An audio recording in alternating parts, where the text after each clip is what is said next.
And today we reacting to black men were disrespecting on live TV. Honestly, I don't get the obsession with black men and disrespecting them because a lot of black women and every other race tend to disrespect black men, and we don't really be doing no. We just be chilling, like we really just be chilling. But I don't know, man.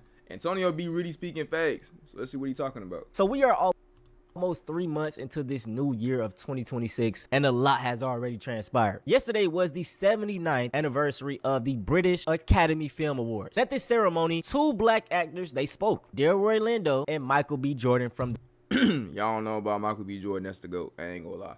The GOAT of GOATs. He like my second favorite actor compared to Chris Evans. the film Sinners. Now, while they were talking, I want you all to listen very closely, okay? Laura and I are delighted to be presenting the first BAFTA of the night for a vital part of movie making. We're here to celebrate the... So while speaking, they were... Boy, what? Delighted to be presenting the first BAFTA of the night for a vital part of movie making.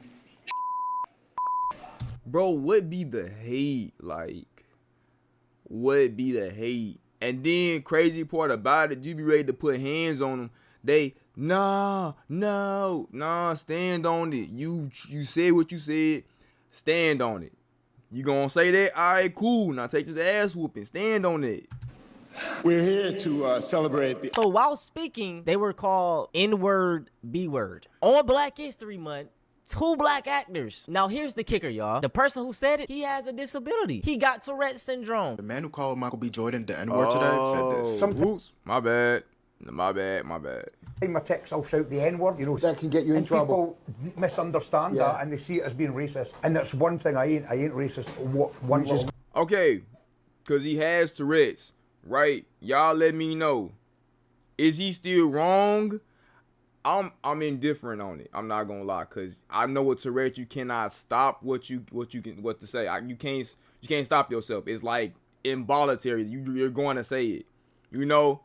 And I don't think you can control what your words or tics are going to be. So I'm very indifferent on it. I don't know. Y'all let me know. Can't control what's coming out of your... Can't control what is supposed to not be said. It's very hard, because if you're standing out there and you shout out the N-word or the B-word, and someone's walking past, they're going to think you're just being rude or racist. Can it be triggered? Triggers are a massive thing for Tourette's, being in a social space like this. Things like certain noises outside can trigger tics. Someone walking along the street that's maybe a bit overweight, and I'm like, Someone said, so we're overlooking disabilities now? Got it. It's like people learning about Tourette's for the first time ever. Give the man a break. Everyone's just making excuses for him. No accountability at all. He was able to speak right there, but he didn't apologize. He was just saying, okay. Okay, and see, I was thinking that too. Like, he's saying triggers, but, you know, I get triggers are a thing. I'm not, before y'all jump the gun at me, bruh, I know triggers are a thing. Don't get me wrong. But how he was talking fluently, nothing happened. Social gatherings, I get that. But it's like, you know, hey, was my skin color triggering? Or the black this or that? Could that have been a trigger? At the same time, like I said, I understand he has Tourette's and you can't physically control what you say. Now, could he apologize? Yeah, he ain't apologized, which is messed up. But I don't know, like I'm saying, I'm very indifferent because I don't want to be insensitive to the people with Tourette's. But at the same time, he did just speak fluently with no apology, for sure. I have a disability. Okay, like, we understand that, but can you apologize? What are the odds of when two black people are up there, you just do that on accident? That is crazy to me. The way that they film these awards, it's broadcasted like later. It's not live. They didn't edit that out. Better yet, I bet you if someone would have made anti-Semitic remarks, it would have got cut out. But you know, these people do not respect black people. There's no repercussions. That's why trends like black fatigue was so big. Everybody can come together and talk down on black people. Nobody cares. They don't respect us. We the universal punching bag. It's like, oh, you do something to black people, cool. And this was obviously very important for Tourette's syndrome as well. Tonight, John Davidson was there, and in the broadcast you could hear him shouting quite a lot, and some words that people will have found offensive. But yeah. What would you say about that? Well, first of all, they're ticks. He's ticking, and we have to understand that, you know, people's the way we perceive Tourette's is a joint responsibility. You know, it's not shouting obscenities. It's not being abusive. It's Tourette's and they're tics. And so if it can lead to a deeper understanding of Tourette's syndrome and what tics actually are, then I think if our movie is a part of that conversation, then that's a really incredible thing. Once again, just no type of accountability. I hope that Michael B. Jordan, Delroy Lindo, they never go back to those awards. Okay, don't go back there. Any black actors, especially my black American actors, do not go back over there. Hannah Beachler, who's the production designer on Sinners, who was at the BAFTAs tonight, has confirmed that the incident regarding the slur with John Davidson was not the only occurrence. She posted this thread onto Twitter. I keep trying to write about what happened at the BAFTAs and I can't find the words. The situation is almost impossible, but it happened 3 times that night. And one of the 3 times was directed at myself on the way to dinner after the show. And a 3rd time at a black woman. I understand and deeply know why this is an impossible situation. I know we must handle this with grace and continue to push through. But what made the situation worse was the throwaway apology of if you were offended at the end of the show. Okay, if you were offended, it's crazy to say. Not gonna care. That's crazy.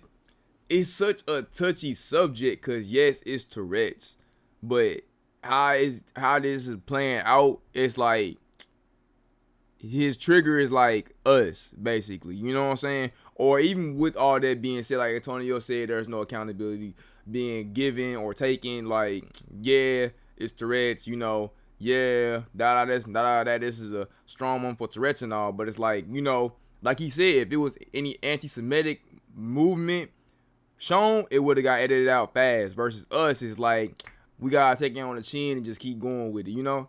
Which is messed up, not gonna lie. Of course we're offended, but our frequency and our spiritual vibration is tuned to a higher level than what happened. I am not steel. This did not bounce off me, but I exist above it. It can't take away from who I am as an artist. I genuinely hate this for the entire Sinners team.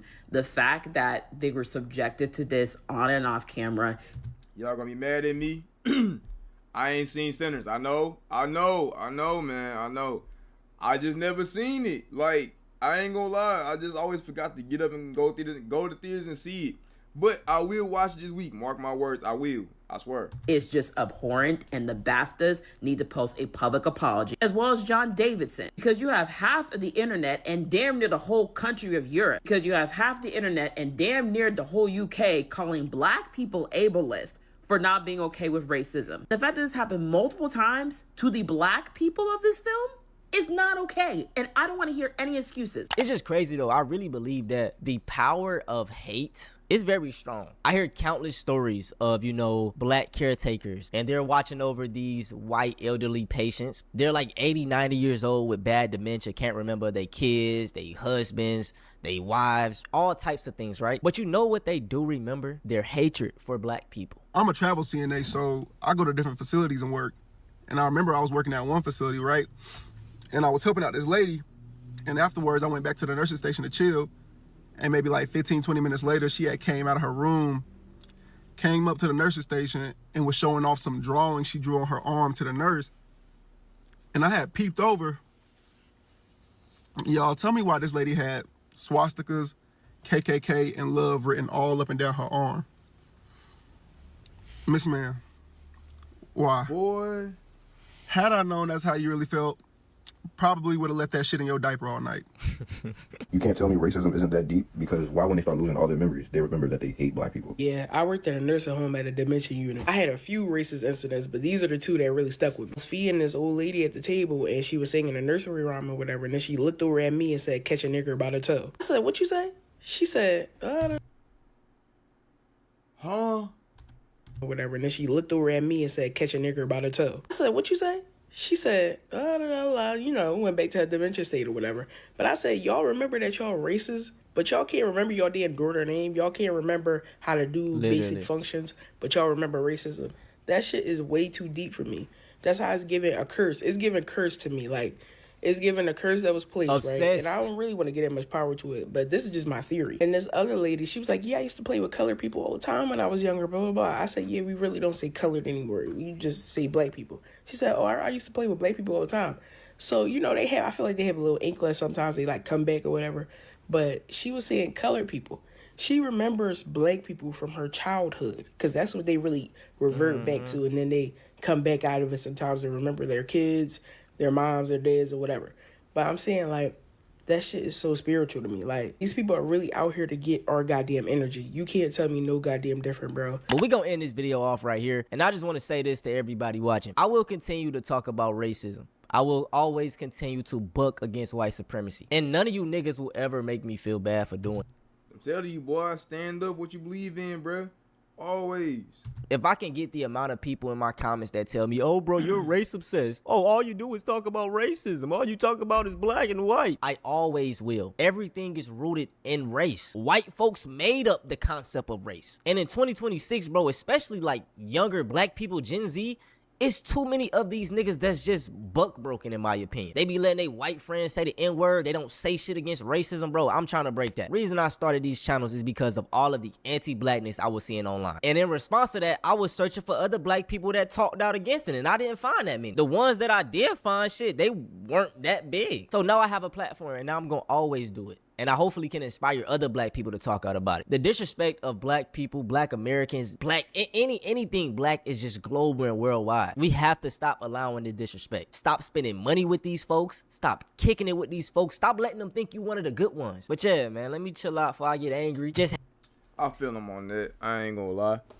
But it's like I said, I can never understand the obsession with tearing down black men or just black folks in general. I don't get the obsession with us. Like, through our history, they done so much to us, and now that we on our own, doing our own thing, minding our own business, they still continue to come into our areas and bother us. Like, nigga, what? Come on now, that makes no sense. I don't know. It's a frustrating subject. I don't know, and I think I said I would love to talk about the man with the Tourette's and the whole Hardy R word, but it's too of a touchy subject for me to just dwell in. I'm not gonna lie, I'm gonna leave it to Antonio. But with that being said though, I hope y'all liked the video. Don't forget to like, subscribe, comment, hit the notification bell button. We be live and uploading daily, or live on TikTok and Twitch.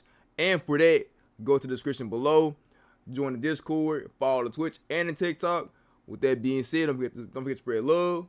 We don't spread no hate, and we done. Peace.